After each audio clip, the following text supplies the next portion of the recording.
All right, good evening, everybody. I'm going to get us started.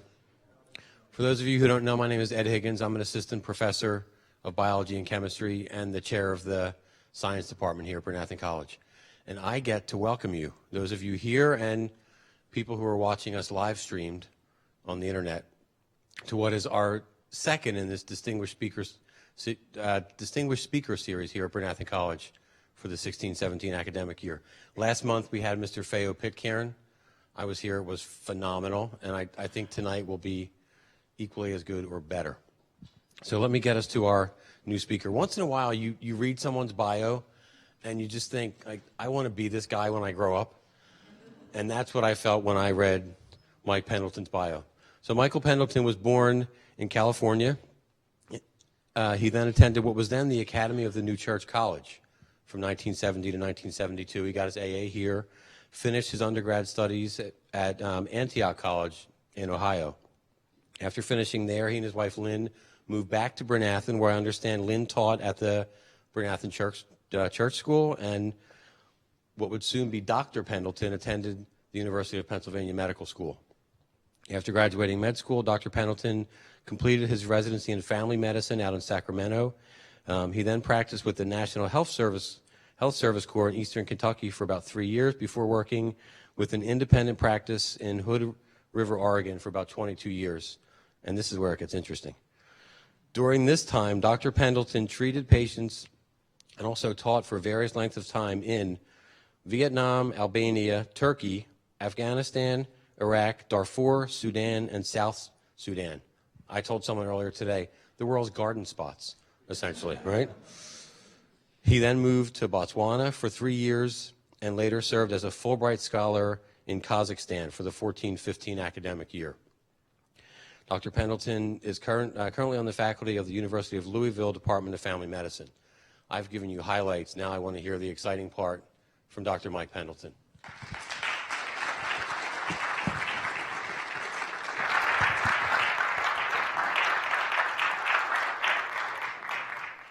I'd like to keep this as a discussion rather than a lecture, so if anybody has any questions, remarks, wants to throw me out, please feel free to do so. Also tonight is going to be mostly about stories. You get to be my point in my career and you collect a bunch of interesting stories, and so I've had the benefit of being a fair number of places and they've created a number of stories, so I'll be sharing those with you along with a fair number of photos. So let's begin. I guess the best way to start is just to say there I was in a hospital in Sinjar, Iraq. I was sleeping in the ward and was awoke and awakened at about 5:30 in the morning by these primal screams. The OB ward is separate from the hospital because it's a Muslim nation, and so you can't take care of women in that environment. Women take care of women. And I thought, well, someone's in labor, no big deal. But the screams went on and on and on. And I thought, what in the world is this? So I walked outside to just walk around to see what was going on, and I was just curious. I knew that I wasn't going to have any role in this. And there on the sidewalk was about a 17-year-old girl lying on her back and 3 women standing over her and a very scared guy about 25 meters away. And one of the people that I knew from the town, we called Smiling Eyes, and she waved at me, come over, come over, come over. And it was clear that this girl was in labor. Now, the first thing you do before you do anything in that kind of environment is to check to see if there are any other men around, especially ones that are related, especially ones that are armed. And there was just this scared kid, 15, 25 meters away. So I thought, well, this is going to be kind of interesting. I've not done this before. I've not delivered a baby out in the middle of the sidewalk, basically. So I very gently lifted her garment, and there in the birth canal were 2 little feet. And I thought, no, I've not done a breech delivery. Why am I doing one on the sidewalk in Sinjar, Iraq? So I remembered my OB professor in Penn. He said, whenever you're doing a breech delivery, sit down and smoke a cigar.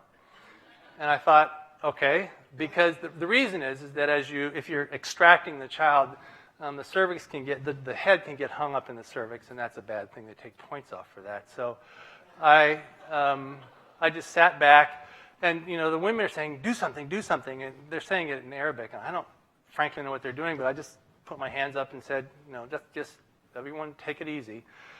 and remember what they said, so I just, and this is going to be kind of graphic tonight, so I'll just tell you. I mean, if you don't like it, I guess you could leave or plug your ears, but this is what I do. So you reach into the birth canal, grab the mouth, flex the neck, and out comes the baby. And I was so surprised. I thought, wow, that was easier than I thought it would be. And so now, I want to do it kind of in a quiet environment. I just don't want a lot of people to know that I did this. Well, Smiling Eyes does the ululating, like that. And I thought, oh, come on, stop. So I reached down. I always have a utility knife, a Leatherman tool, and I cut my shoelace. I know this sounds crazy, but I did. Tied the cord off, and then ran back to the emergency room, which is around a corner about, 20 meters away, and washed my hands off, and then got some tools and came back, and they were gone. And it was one of those episodes in life where you actually had to ask yourself, did that actually happen? And there was the placenta right there, and I thought, it must have happened. And that's the one and only delivery I've actually done outside, but that obviously was one of the highlights in your career. So, scene shifts. And this is, before this, I was lying on the floor watching a 49er game, and true story, and I got paged to come to the emergency room in a hospital in Moorhead, Kentucky. So, I grumbled and was glad I didn't have a beer on the Sunday afternoon, and hopped in the car and went into the emergency room. And there was a young girl with profound abdominal pain. And they had been married that day and then went to a local hotel and did what married couples do for the entire day. And she began to have severe abdominal pain. And, her husband is scared. They bring her to the emergency room, and it became pretty clear that she was pregnant and in labor. And so as you're doing this, you have to ask, well, how far along are you? Because you need to know if you're going to stop labor or what's going on. So I asked her when her last period was, and the man said, well, we haven't had sex until just today. And she looks at him and says, I swear, she looks at him and says, there was that time right after prom. And thankfully 9 months prior. And so we took them to the labor and delivery, and it was just this long slog. A prime-up labor takes forever, and baby comes out about 4 hours after 4 hours of pushing. Everybody's exhausted, including me, and I didn't do much. And comes down this big, robust little boy. And I looked over to the man, and I said, what are you going to name him?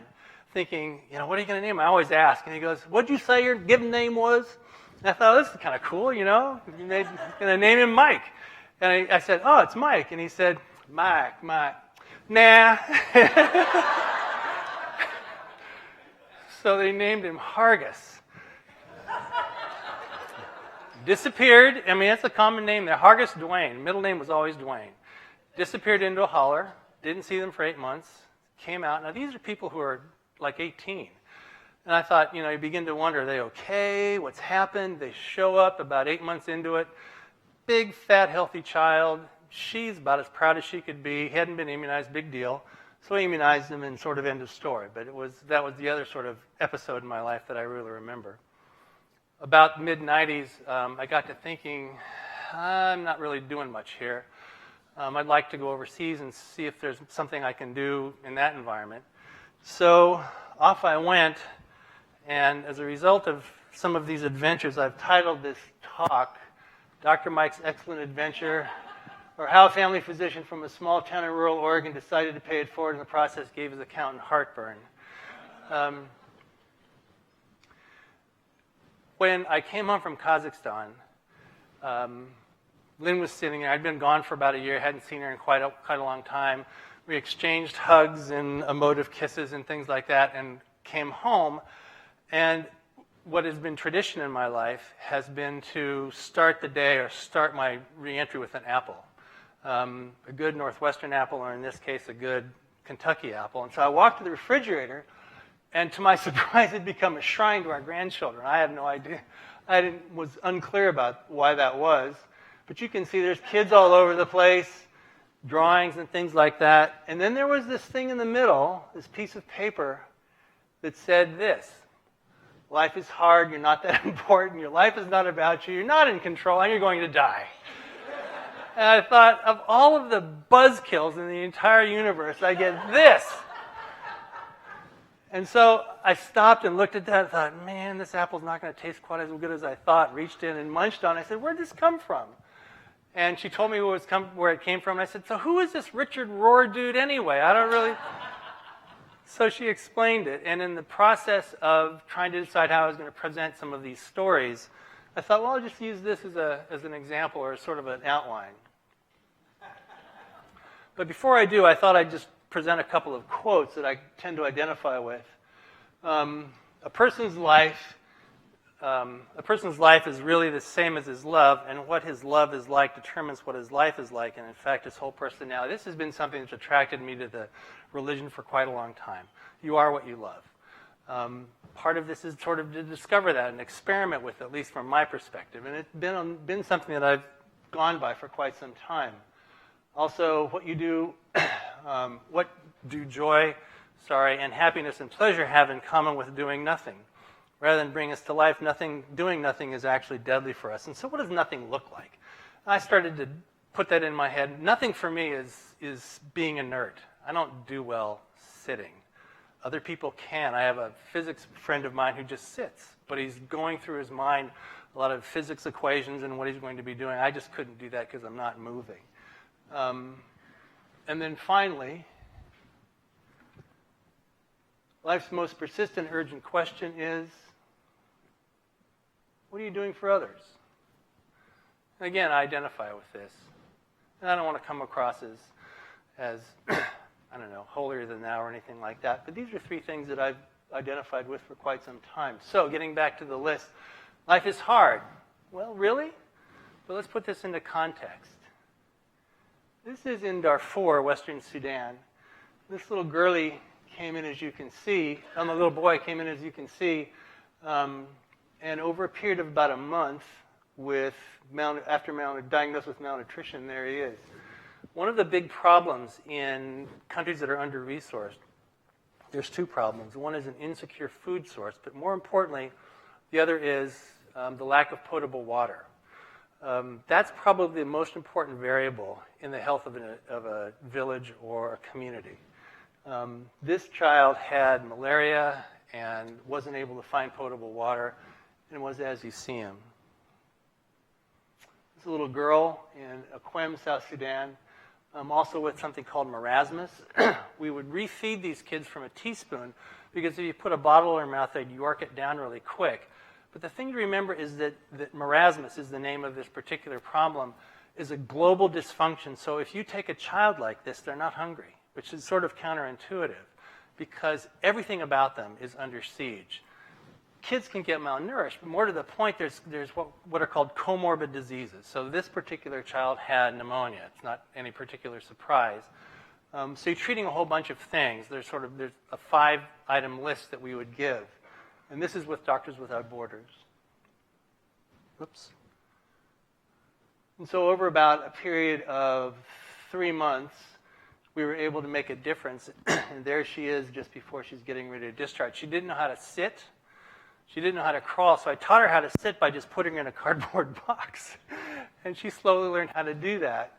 The other thing that's important to understand, you can see her color compared to her cousin. They were born in the same week.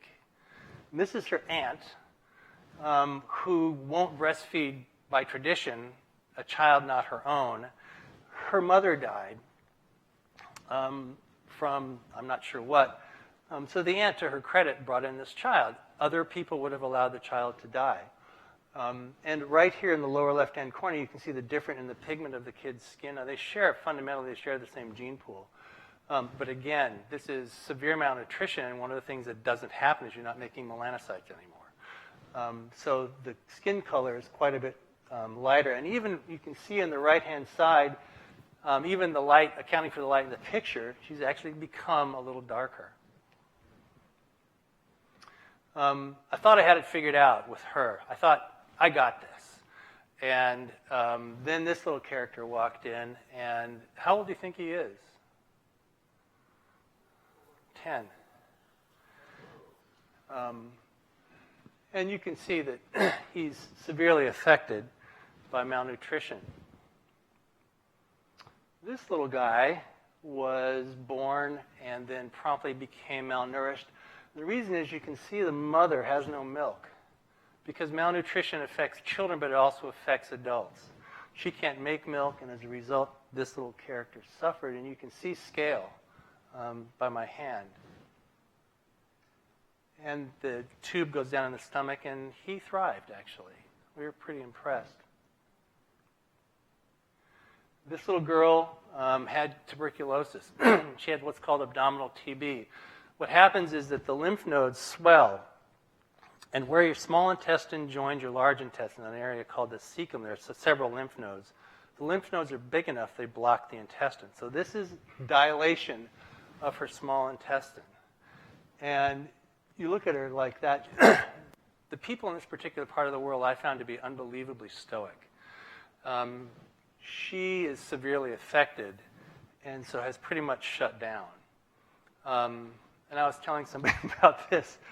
I was working with the French in MSF France, and I struggled with this particular culture. And I said, she's an operation away from living. And we can, we take the lymph nodes out and everything will be just fine. And they were reluctant to do this for whatever reason. So I literally did this. A plane would land about every 10 days from the outside. There were no roads or anything like that. It would land on this classic dry lake bed. This all sounds very romantic and kind of exotic, and it's true. So there were 2 doors on the plane, and the people that were on the plane got out, and the supplies were taken off on the right side, and I shoved this kid on the left side. And because they're deeply pigmented, her and her mother, I said, just get to the back in the shadows, don't say anything. And I wrote a little note because they were going to go back to Juba, which is now the capital of South Sudan, that said, this is what's going on, she needs surgery. And so she came back 2 months later, and you can see the difference that it made.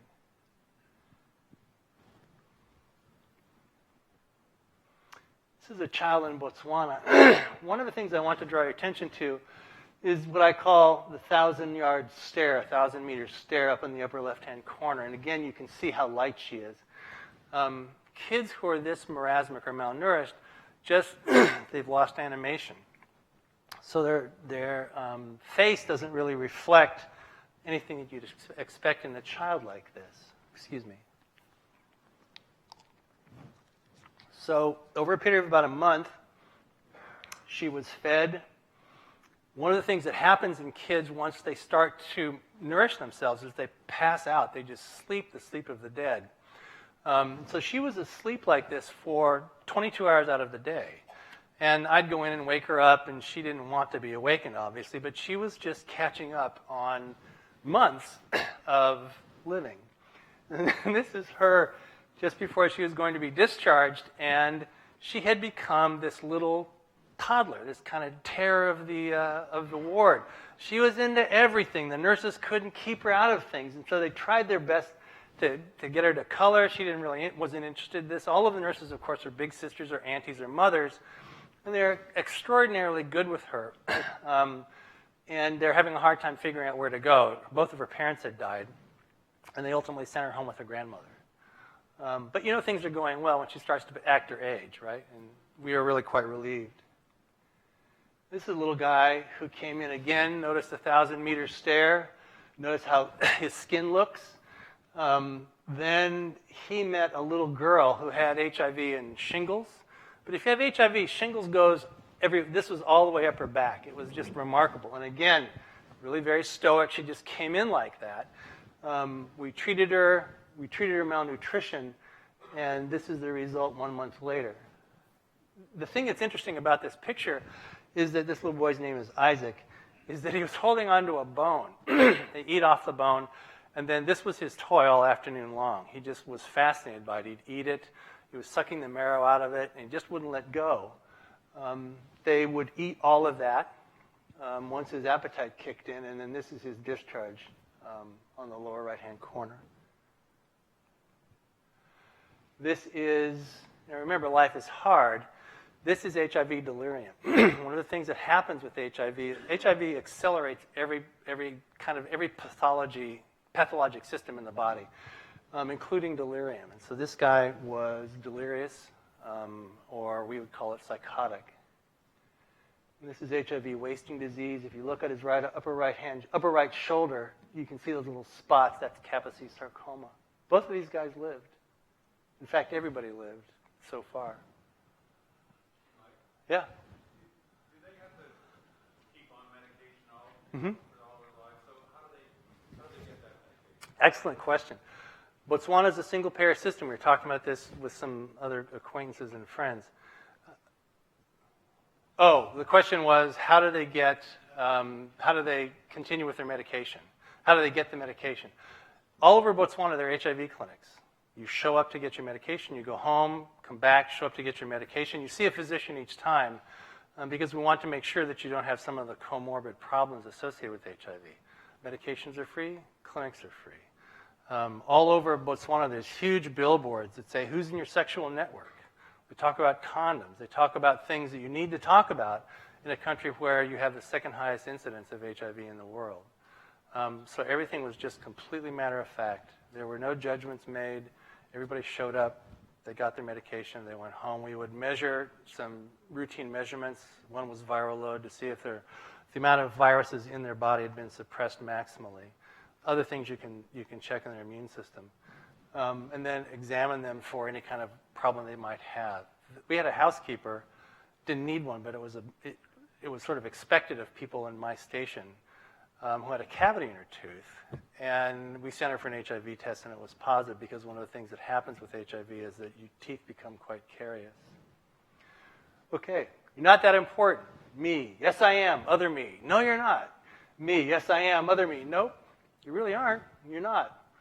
And then this is another quote that I really tend to identify with. We're not born for the sake of ourselves, but for the sake of others. And I buy into that, and I always have. Mostly, I don't know, didn't think much of myself for quite some time. But I like this particular quote. Oop. So if you think you're in control, all you need to do is go to an area with a lot of refugees. And this is in Albania. These individuals are dumbstruck because they've just been shoved out of their country by the Serbs. These are Kosovars. And they've been shoved out of their country by the Serbs, and they're sitting around not knowing where they're going to get their next meal, not knowing when they're going to see their relatives, not knowing where they're going. They've had the emotional and physical rug pulled out from under them. And anybody in this room would act the same. We just sit there kind of looking into the future, not really clear what to do. How do we navigate this, et cetera.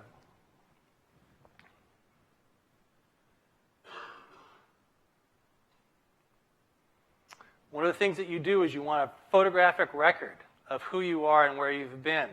This gentleman just grabbed his children. He motioned to me that he wanted to have his picture taken. That's all.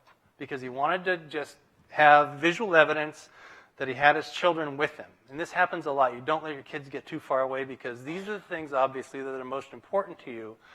And as a result, you gather them up. Now, or you find yourself standing in line for a clinic. And none of these people were necessarily sick like we would call them. What they were was scared, and they just wanted to be reassured that they were okay. So we did lots and lots of examinations and basically just said in their language that this is going to be all right. And I spent a huge amount of time just reassuring people over and over and over again. There's this bald American doctor. People from Kosovo had the exact same problems people here have: high blood pressure, cardiac disease, lung disease, obstructive airway disease, asthma. And you can see her look up just because she wants to make sure, am I okay? Am I okay? I want a number that represents my health. And even if the number was high, I'd always say you're okay, because they were fundamentally. We treat it later. Nobody, unless it was really high, no one's going to blow a gasket from a blood pressure that's slightly higher than 140 over 90. So I would just say things are fine. People were housed in a tobacco warehouse. These are tobacco drying beds, and they put mattresses on them, and they would sleep there. MSF, Doctors Without Borders, is called Médecins Sans Frontières, and so I just call it MSF. Everybody does. MSF organized this, and they would have a mayor for each floor, and the people would make sure that everybody was okay on their floor, or advocate for them. We'd meet with them every morning, and then they would decide who needed to be seen. So we'd basically make a house call in the tobacco warehouse. I want you to look at the woman taking a drink. This is water, not wine. This is an interesting story. One of the things that was fascinating about these people is that you see them and there's sort of a bond made. She came across the border with her children, and she was middle class. She actually looked like you'd expect somebody to walk into their office, even though she'd walked 3 days with her children.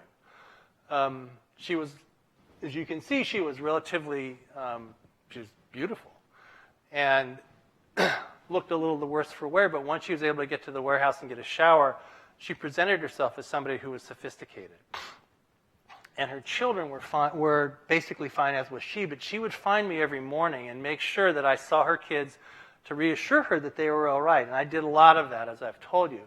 So I would just, every morning, she'd find me, and I'd, rather than say, look, I've got a lot of stuff to do, I just would go and make sure that she knew that I thought her children were okay.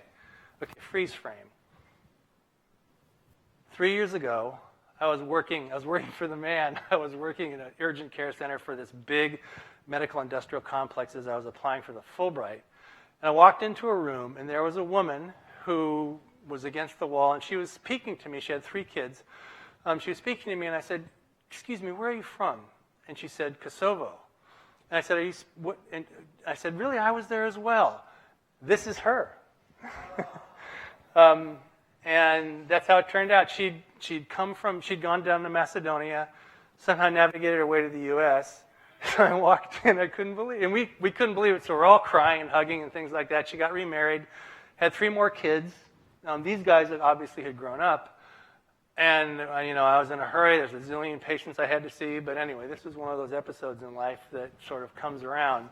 And it was really kind of remarkable from my perspective. I actually didn't know I had a picture of her until I was preparing this talk. And there she was. Later that afternoon, there was a statuesque, deeply pigmented gentleman from Sudan. I said, where are you from? He goes, oh, you haven't heard about it. And I said, well, where is it? And he said, well, it's Bahr Ghazal province, which is where I was. And I said, really? Well, where? He said, Akwem. You've never heard of that? And I said, well, did you know MSF had that camp there? And he goes, oh, yeah, I went there a bunch of times. And I said, well, that's where I was. So in one day, we had this kind of experience, and it was providential. It was really pretty amazing. So at the end of my trip, I went around and tried to find some a little more uplifting things, and I saw these 2 girlies running down the street to these 2 characters who were placing flowers in his bib overalls. Oftentimes, it's the little things that have struck me. And so one of the things that happened at this particular clinic was that a mom had come in, and her child had scarlet fever, which is just bad strep. And so we were able to give him a injection. And mom was spent. She had a toddler that didn't want to go all the way back to where they lived, and this baby. And I said, well, it's the end of the day. Allow me to do it. Probably there's nothing as cool from my perspective as holding on to a sick child and just walking across wherever it was. And so it was foggy. You couldn't see more than about 20 feet in front of you. And I was walking across a turnip field because this is where she lived. And all of a sudden, there was a call to prayer. Where I was a Muslim, Christian, and Orthodox community. And so there was this call to prayer, Allahu Akbar, that was just timely. And it made me think, I wouldn't hear this if I didn't volunteer to take this child back. So, and we thought that we were taking care of all of the refugees, and we, of course, were pathetically wrong. It was the Albanians taking care of the refugees. And so I walked into the home with this child, put him down. What was happening is that people were sleeping in shifts. The house had 20-plus people in it, and beds lining 2 walls. And the people were asleep, and they'd wake up 8 hours, and then people would crawl in that bed and sleep, and then they'd wake up. And so people slept all 24 hours. Well, I walk in. I'm from the U.S. I'm kind of tall and obvious. And now I'm a hero. And I've got to get back to the clinic. I'm not entirely sure how to do it because it's foggy. But they want to feed me tea and line me up with, people my age and that kind of thing. Maybe even have me marry off one of their daughters. So you can't just do this quickly. It takes a while, and it's hard to not be obnoxious, but I was able to kind of balance, and I had to ask, and you're gesticulating, because I don't speak the language, and you're sort of talking back and forth, and I said, can you take me back to the clinic? And there was a little girl who'd gone to high school in Kosovo, and she knew how to speak English, and so she translated, and everybody wanted to do it, so I walked back with this cadre of people back to the clinic.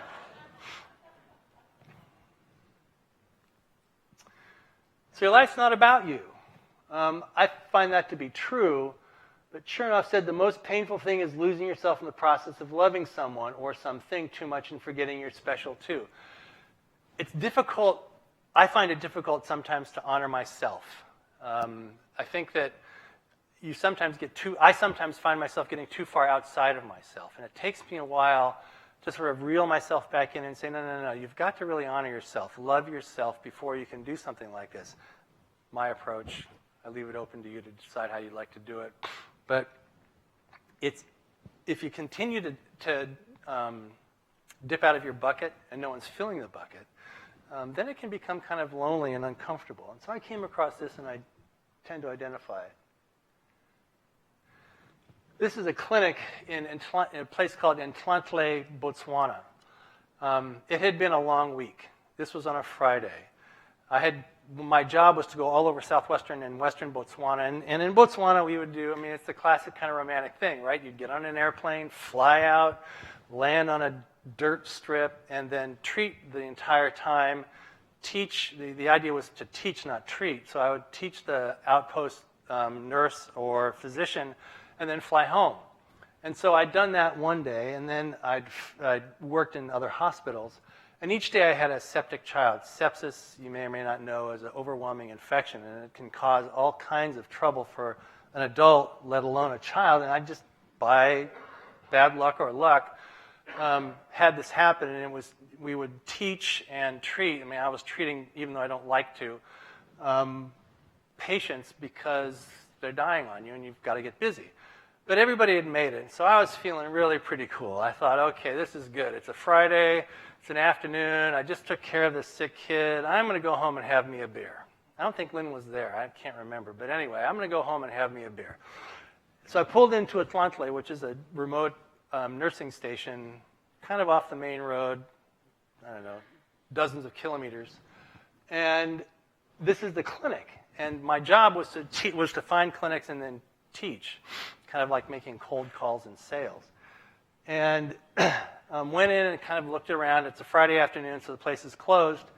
And then as I came out, that bush on the right, I came out, and under the bush was a man who looked completely spent, holding on a child that was sort of draped over his arms, looking up at me. And I was dead dog tired. And my immediate thought was, I really don't want to see this. I really hope I don't see this. I turned away and looked back, and yeah, there it was. So I heaved a heavy sigh, and I'd already been there, so I knew where some of the equipment was, and I said, come on in. As I said that, I was motioning. As I said that, he kind of slumped over on his right side. Now, it was 41 degrees, so like 105, 106 outside, and he wasn't sweating, so he had heat stroke, and down he went. And the baby kind of flopped on the ground. Now I had two patients, and there's one of me, and no one's around. And I'm kind of thinking, okay, Providence, you did this to me, didn't you? Thanks a lot on this one. I really appreciate that. And so who would I treat first? Well, I chose to treat him first, the man, and drug him in, put him on the floor, and just took water. We had running water, which was nice. A lot of places don't, and I just douched him with water as much as I possibly could. Got him soaking wet, found some towels and put it around his head because you tend to lose a lot of heat through your head. Hooked up an IV and walked away, and then got the child and brought the child in. Now kids, it's hard to have a child die. It's amazing. Kids normally die in this environment from trauma or infection. It's a lot different than in the U.S. And he had gastroenteritis based on what his pants looked like, and probably had pneumonia or some other kind of co-infection. So I had to start an IV because he was dry as well.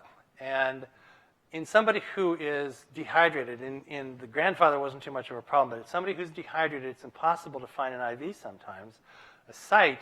And if you have skin that's deeply, darkly black, and you're in the shadows, it's virtually impossible for me. So after about 8 attempts, I thought, well, I'll try a scalp vein. And one of the few times, I'm a little bit embarrassed to admit this, but one of the few times I prayed for something to happen immediately, I kind of looked up and I said, look, you got me in this mess. Get me out of it.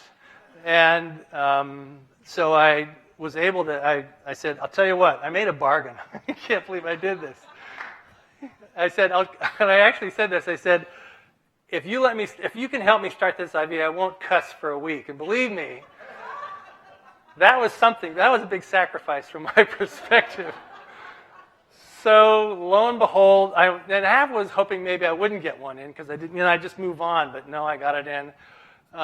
Turned on the IV. You have to kind of calculate how you're going to do it. Got some antibiotics in this child, and then again, when a child feels better, they fall asleep. And so I didn't know if he was comatose or asleep. But as you can see, that IV was not going to come out. I wrapped his head as good as I could, had his IV there. That's his grandmother who caught up. The other guy, by the way, woke up and was helping after 2 years. I mean, it was unbelievably rugged people. He'd walked 10 kilometers on the hot pavement to get here and had just been spent. And he woke up and did fine. This little guy is sound asleep. And about every 10 minutes, I just sort of nudge him to make sure that was what was going on. By now, the nurse came in, and the nurse's name is Divine, perfect name. And he helped me get everything arranged, and then he had to call for an ambulance. Now, you've got to understand the ambulances are basically vans that have been vandalized. So all of the equipment, all of the stretchers are all out. You basically put them on the back, and they bounce until they get to the hospital. And so I had to do a little bit of rigging. Went over and cut some wire and made an IV pole and did a couple of other things. He went to the hospital and made it, and he went home 2 days later. I actually was going out to the hospital on day 3. I thought he'd be there, and I talked to the physicians there, and I said, so where is this kid? Because I was kind of happy that everything worked out. I said, oh, we sent him home. I said, you sent him home? I can't believe you sent him home. I mean, he was sick. And they said, no, we sent him home. And anyway, happy ending. Then, let me just see. Oh, so you're not in control. Okay, so if I'm not in control, who is? Well, it depends on who you ask or where you look. And then this came out of divine love and wisdom. There's a love of controlling out of a love of service. Since this love acts in unison with love for our neighbor, it's a spiritual love. In fact, it cannot truly be called a love of being in control. It should be called a love of service. The only way I look at this, it's kind of difficult for me to get my head around. But if you don't love service, you're not in control. It's kind of how I interpret that. And there's other interpretations, I'm sure. But that's kind of where I got to. So, let me back up.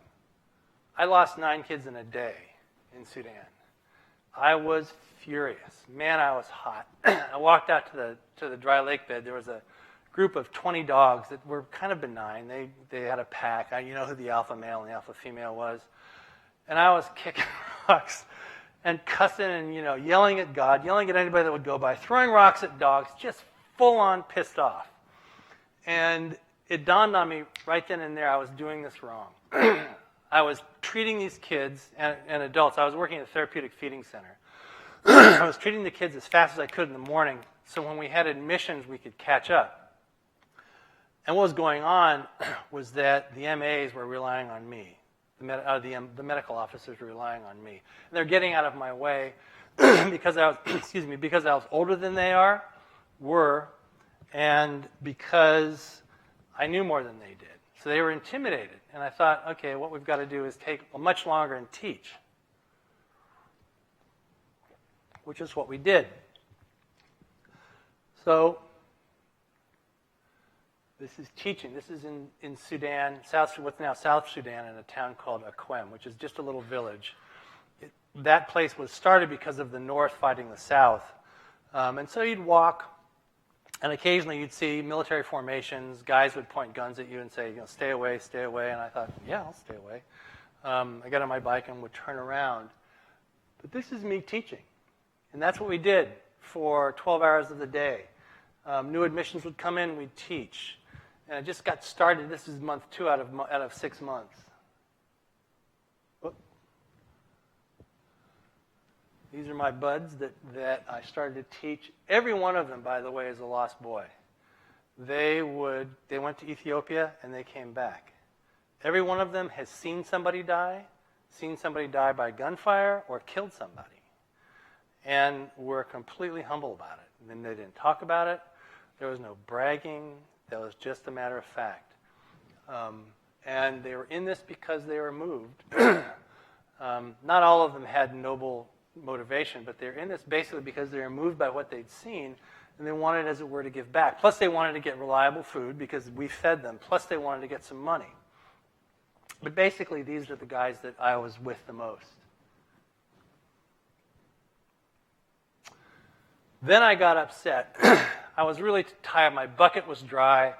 I'd done everything I could. I was in an absolute depressed mood, just not much fun to be around. And I thought, one of the things that is true about this part of the world is that people use laughter to decompress, to de-escalate. So you can be angry at somebody, and you use laughter as a method of communication. Plus, the smiles that people have are beautiful. Their teeth are rock hard. They're all aligned.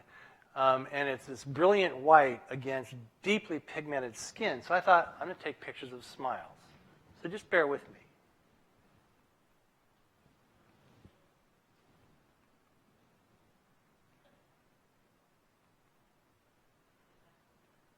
He's an MO. It's one of the patients. Now, these are people who are really quite sick. But you walk in and you have to demonstrate that you want them to smile, so guess what? You're smiling. Well, really pretty quickly it got around the camp, and everybody were tapping on me saying they want me to smile. She was embarrassed, so she started to smile. I got it right away. I did it in black and white just because I thought that the contrast was really quite interesting. You can see the scarification. Take a thorn and pick at that pattern, and then sit in front of a smoky fire. And they get these keloids, small keloids. That's my bike in the background.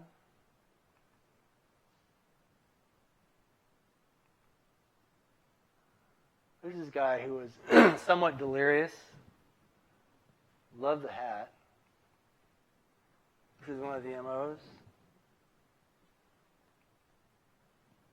This little girl had TB and died the next day. She was unbelievably stoic, and you can see how her hair has lost pigment. One of the things that happens when you're so severely malnourished, again, you're not making melanocytes, you're not making pigment for your hair. One of the ways you can decide that somebody's getting better, it's really pretty remarkable, is that their hair turns back into black, slowly. This lady just loved to smile. They knock out their teeth. So she didn't lose those teeth. Those are considered a form of beauty. 4 on the bottom, sometimes 2 on the top.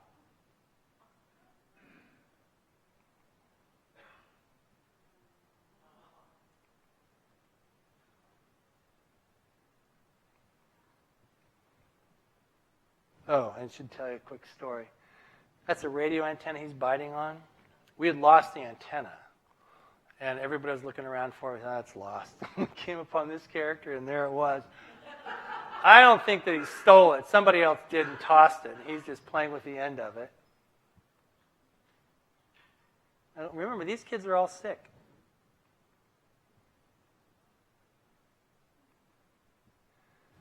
This little boy's name is Bowl. He was sort of the neighborhood mischief maker. He always looked just like this. He was coated with a layer of dust the entire time I knew him. You can see he's got mucus coming out of his nose. He was just this delightful pig pen.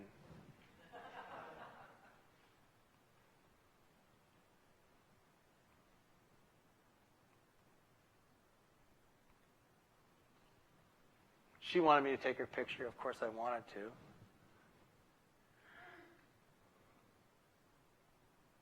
You can see his left hand. he was bitten by a snake.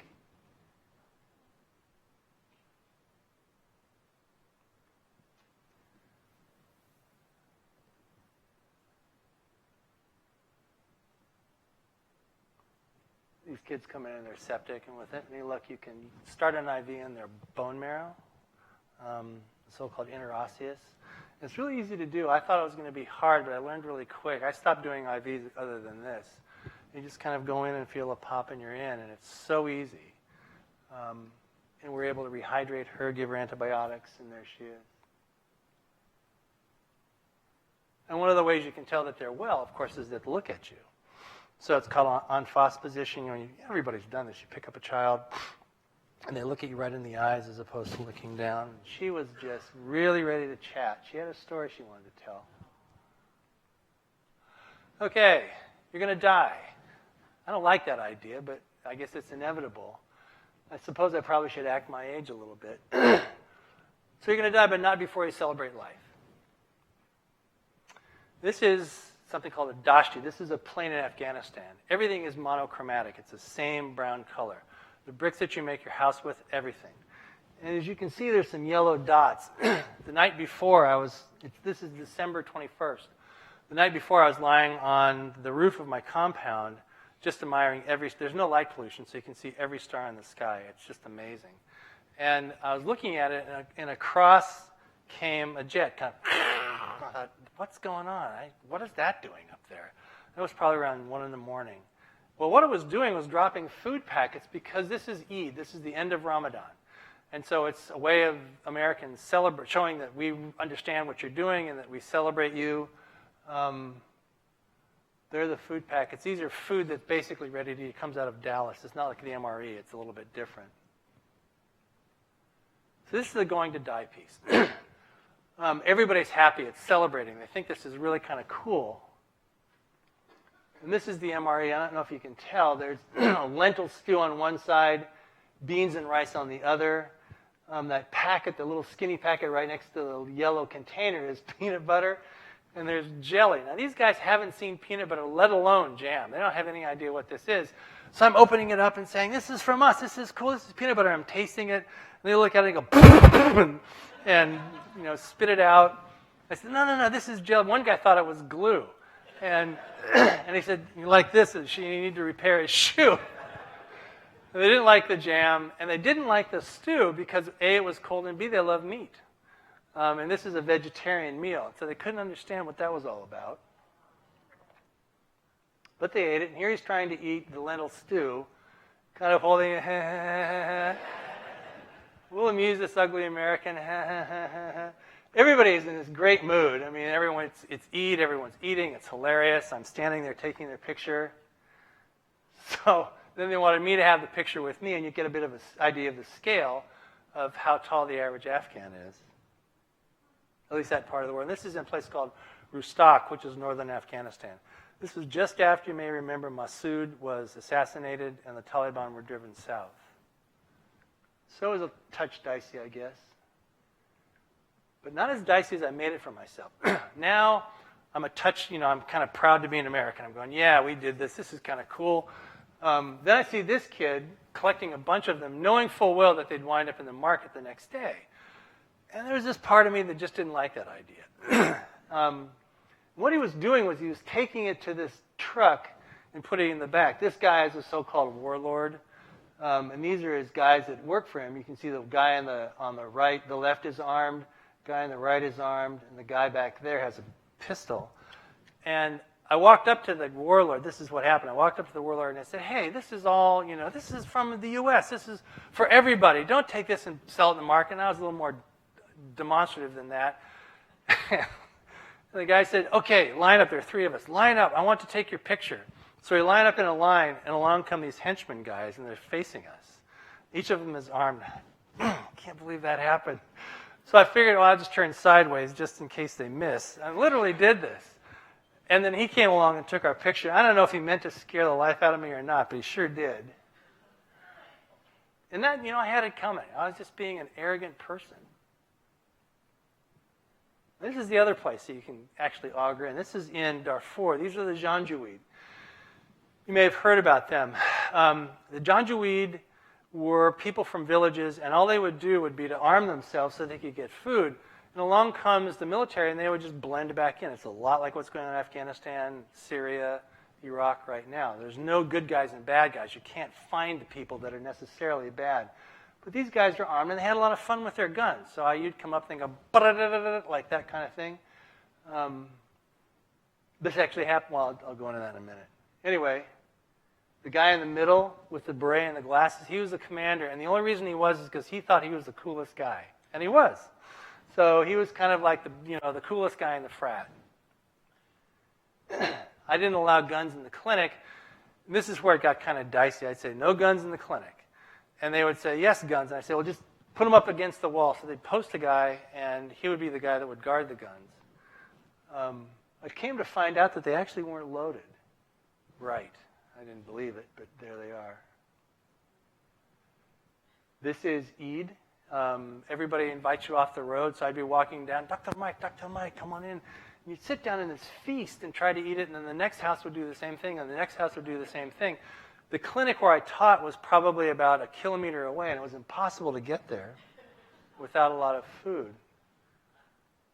I've got it in my mouth. This is a little girl. This is at 9,000 feet, and there's malaria there. It really shocked me. And this is a little girl with malaria who's comatose, and we were giving her medicine through a tube in her stomach.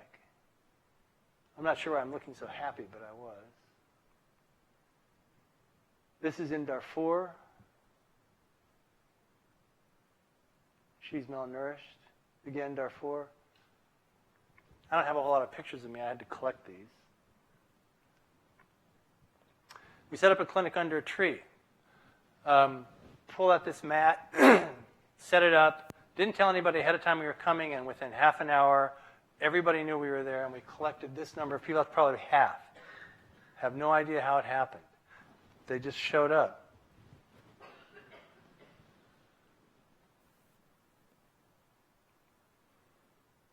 This little girl was malnourished. This is a food distribution. This is me and my nurse, Mary. This is me in the water. As you probably know, I'm a swimmer, and so these kids were having a lot of fun. I thought, well, I'm just going to join them. I mean, they're not getting sick. Can I possibly get sick? So I walked out there, and I was, playing, squirting water at them, and we were just having a great time. And, of course, I got sick, but that was the way it went. This is me getting out. This is a guy who just wanted his picture taken. He has a real distinguished face. He's lived a long life. And you see this all the time when there's when there's rain. This is in Botswana. I did a lot of teaching there, more than any other place. So this to me is living life. This to me is celebrating life. This to me is a lot of fun. I mean, other people might do it different. To me, this rocks. This again is in Darfur. In Botswana. This is in Kazakhstan, yes.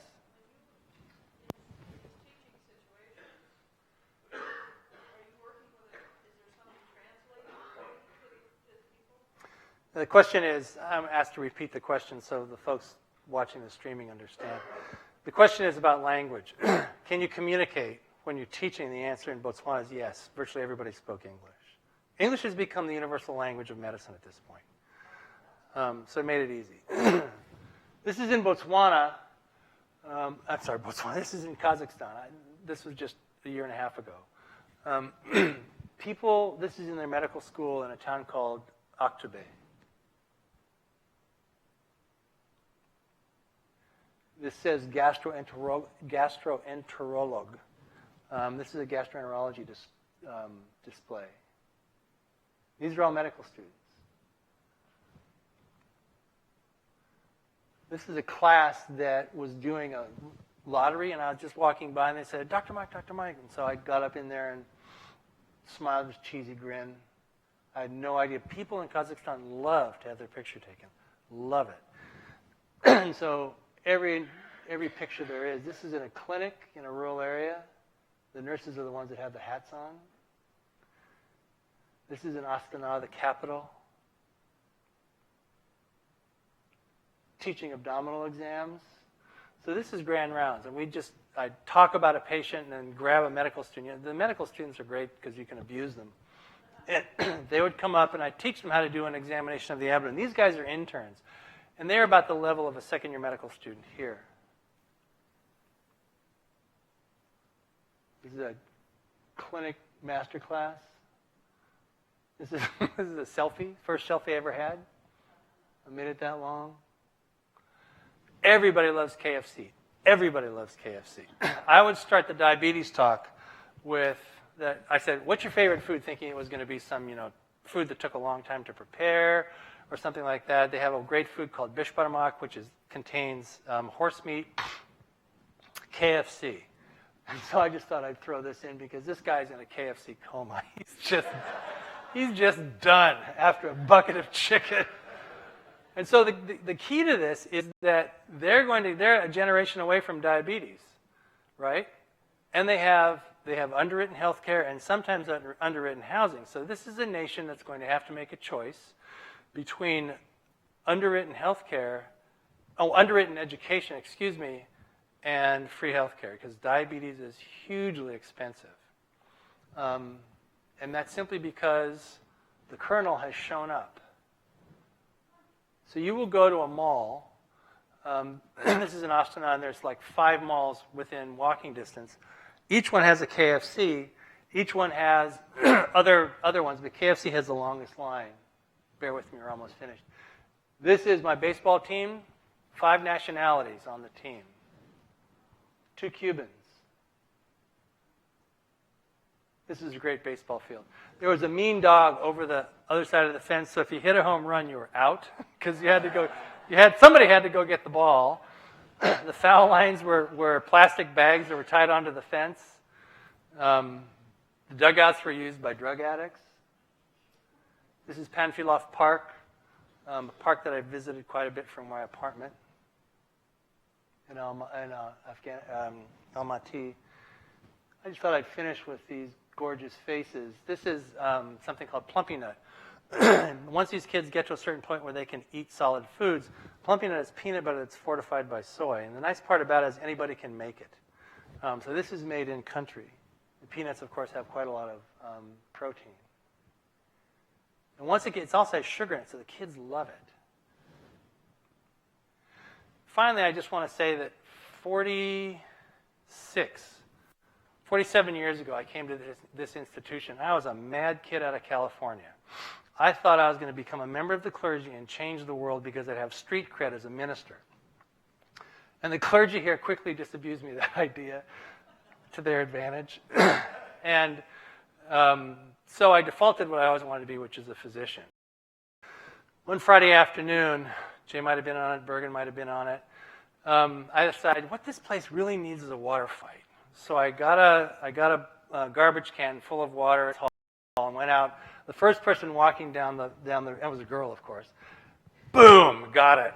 And then the fight was on. Well, all the wastebasins came out, all the water, and there's this wonderful water fight going on. We were all just tired and hot. It was a Friday afternoon, and one of the girls threw water at me and got me just completely drenched. So I was going to go after her. Well, she ran back to Grant Hall, and ran in the door. That wasn't going to stop me. And then ran in the inner doors. I don't know how it's constructed now, but ran in the inner doors. And I threw the water. Okay, freeze frame this. She goes like this, and across this picture comes the dorm mother. What was her name? Mrs. Smith comes like this, and she's all dressed up for Friday supper. So she's got everything just, she looks, and I just got her bad or good. I was going, yes. I had no idea who she was. It was a hot fall day, and well, young man, you need to leave. And I thought, I'm out of here. I don't care. So I went back outside, and we finished the water fight. And I don't know what it's like now, but in those days, I can't believe I'm saying this. In those days, everybody would congregate at Grant Hall to just watch TV and socialize.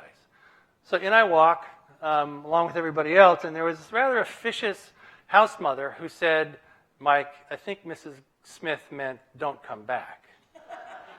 And I thought, well, of all the things. So being who I was, I just said, I'm out of here, and walked back to my dorm and packed a backpack. If it wasn't for the wife of one of your professors, I'd have been out of there. Okay, about 6 months later, there's this chocolate cake at my door, and the house mothers baked cakes for guys that have birthdays. Long story short, I fell in love with the same person that kicked me out of the dorm, and 46 years later, this is us. And this is how we usually act. So this is everybody plus 11 grandchildren. You can see Lynn right next to me, holding a baby, of course. And I thought I'd finish with this. I heard, this is in Darfur, I heard this kid laughing. You never hear kids laughing in the hospital. And we found this child. You remember that one where I was in the gray shirt and I was listening, you could barely see the child's face? This is that child who was just giggling and laughing for no apparent reason. Anyway, I went up and I took her picture. And thank you very much. That's it.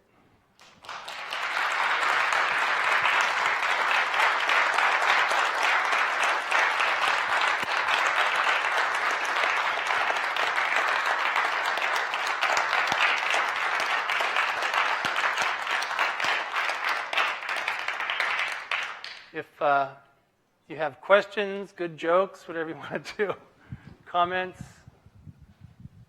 back here to Jane. Yep. What did you come back with from MSF and implemented in this country? Excellent question. Lynn can probably tell you better. I came back from MSF really pretty beat up. I had full-on PTSD. I was up in the middle of the night. I'd see a sick child and completely break down. I was seeing a psychiatrist. What MSF does, I didn't take advantage of, but they give you exit interviews and then say that you're welcome to talk to one of their psychiatrists. I was finished with the French at that point, I have to admit. But I was pretty messed up, and it took me 2 or 3 months to get better. I also learned, as I went back to my clinic, I founded this clinic. Along with another person. We had 4 partners and 3 mid-levels. Advanced nurse practitioners, excuse me. And I became cynical and ambivalent because I didn't think the American healthcare system was sustainable. So about a year later, we took off to Botswana. And that's where I was. So I didn't handle it particularly admirably, but that's how I handled it. Yes? Hi, can you say anything about, did you have any orientation, cross-cultural orientation before you started into this? And certainly you've clearly accumulated a lot of familiarity with Muslim cultures. Mm-hmm. But of course there's regional differences Sure. in that. But can you just talk a little bit about the orientation for going overseas? And you just alluded to the whole thing about reentry shock. Yeah. We got a day worth of orientation, generally speaking, or an afternoon, depending upon where we were going. One of the organizations, I worked with 2. One was called Medical Teams International, and the other is called MSF. MSF, there was a day-long orientation once you got there, plus an orientation in Paris. Other times, there's about an afternoon of orientation. The organization that I was with was somewhat evangelical before I went with MSF. And I led most of the teams, and I had to make it really clear, look, we're not here to evangelize. Every place we went was Muslim. You're here to learn, and don't ever make it a quid pro quo. And it was generally well received. Yeah. So I had a much lighter question. I wondered where you're going next. I don't know. Somewhere. Yeah, there's all kinds of opportunities. So in addition to your being with MSF and the other group, your work in Botswana, mm-hmm. Who was that through? Because you were teaching there, and this right. Same in Kazakhstan, you were a Fulbright scholar and you were Correct. teaching there. Correct. I was working with Penn, actually, in Botswana. It was PEPFAR funds, and was working there, and my role was to teach HIV. I really taught primary care. That was my desire, my passion. So I'd go out to hospitals and around with them and teach at the bedside and then teach in clinics and things like that. So that was one. And then Kazakhstan was a Fulbright. And what I did there was I went and taught family medicine. They're at a point where they can either technize their care and have an MR scan on every corner like we do, incorporate a lot of unnecessary tests and so on and so forth. And this has all been studied and it's been verified. Or they can actually do nuts and bolts medicine with using the lab on an appropriate basis. And the problem with technization is it's sexy. And they're kind of at that spot, and that was my theme, was how do you diagnose this without any, so they'd say, well, we get a chest x-ray, and I would say, it's broken. Well, we get a CT scan. Nope, it's broken. Or, you're 60 miles out into the bush, out into the steppe, it's minus 40 degrees outside. How are you going to pull this off? What are you going to do? And we spent a lot of time kind of figuring out how you can do it without all of the tests. And, in all false modesty, I thought it worked really well. The students enjoyed it. I would meet with them for coffee periodically, kept in touch. So it took me all over the country, and it was amazing. It was really exotic. Yeah.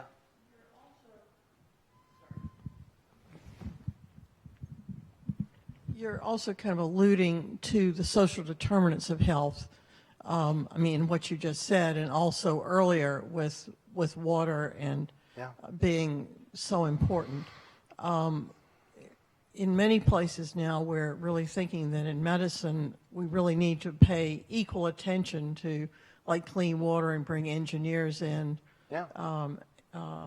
And so do you see any movement in those directions in Botswana or Kazakhstan? Botswana typically has a secure supply of water everywhere. So did Kazakhstan.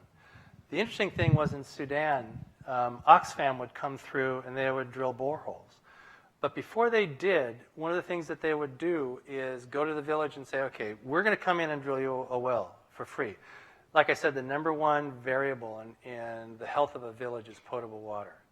And I've got slides of fecal material downstream from where kids are playing in a river, or a huge pit where there's muddy water and the standard kind of thing. But for me, it's true because I've seen it.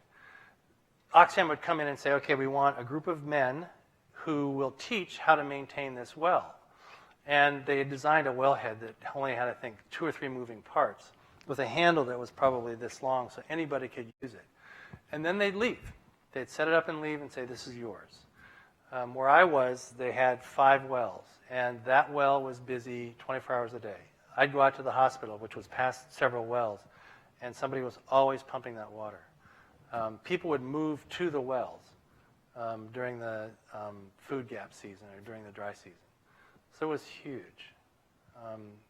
And they continue to do it to this day. Question. Hi. You're in Kentucky now, Yeah. is that right? Yes. Do you ever go to the impoverished parts of the states and teach in the United States? Yeah, it's a good question. I've done that. I was the only doc in Menifee County when I started. I was there for 3 years. It ate me alive. The best professors I ever have were the patients that I took care of in Menifee County. And excuse me, I'm on the University of Louisville faculty, so I teach people that are going out in the rural areas, but I don't go out there. I also run a student-led clinic in a particularly poor area of Louisville. So my job is to shepherd the second-year students when they're seeing patients and teach them how to, among other things, give injections, do histories and physicals, what you experience when you go to your doctor. So my role isn't directly hands-on any longer. Could be, but I just haven't done it. How did you maintain your own health under all these scary conditions? I guess the quick answer is I didn't. When you're in Sudan, you take anti-malarial medication. I took something called mefloquine, which you just take once a week. So what I remembered was mefloquine Monday, and I took it every Monday. But I got bad diarrhea, excuse me, so I was, visiting the latrine every 30 minutes. Got a little dehydrated. Lynn will tell you, I got African tick bite fever in Botswana. I got something called norovirus. You've read about it on cruise ships. And had an IV in my arm in my living room. And so things like that. I also, I hope they're not listening to this. I would break away. A lot of times what happens with malaria is the kids get really quite anemic. And we had a hard time finding blood for these children because how do I want to say this? If the family couldn't donate it, they couldn't get it. And because I have O positive blood, it's like me to kind of tilt at windmills. I just thought, well, I can do it. So I would sneak away. Sounds hugely, I don't know what it sounds like. Yeah, bad. But I would sneak away and draw my own blood into a bag. And if you can just get 100 cc's, that's an ounce per kid, and you can raise their hemoglobin to a viable level. So I'd bring the blood in, and I'd say, look what I found, look what I found. I never told it was from me because people would think it was, better blood. And it's really kind of cool to run your blood into somebody. So I came back maybe a touch anemic. It was quick. So that's just inevitable, I guess. I tend to be really cavalier. I shouldn't be, but I tend to be. Because I just figured, look, if they're not sick, why should I get sick? So, that's what I do. I don't know. And I don't tell my medical students that. I don't tell the residents that. I don't demonstrate it to them necessarily. But, you can do lacerations as an example, a bunch of different ways. I do what's called aseptically, so I don't get into sterile technique at all because I've done a zillion of them in various other places. And as long as you don't get the needle contaminated, you're fine. So I use my bare hands a lot of the time so I can save the gloves for something else. Any other questions? Anything else? Okay. It's been a pleasure. Thanks very much.